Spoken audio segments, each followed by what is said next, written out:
mo akong bigyan ng dahilan para pagdudahan ka. Dahil kapag may ginawa ka, ikapapahamak ng pamilyang to, lalong-lalo na ng anak natin. Maxine, sinasabi ko sa'yo, iiwanan kita.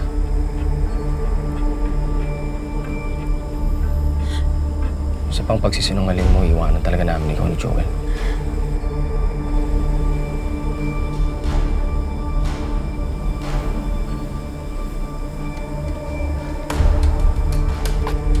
Pare.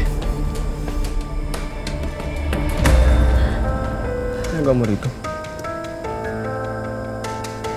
Tinawagan ako ni Maxine. Hindi mo daw sinasagot yung tawag. Kung susunduin mo siya o hindi. Kaso nakita ko kayo mukhang may pinagtatalunan yata kayo eh. May problema ba? Anong niilang? Ha? Ano, di mo sasagutin yung tanong ko? Hindi natin anak si Jewel!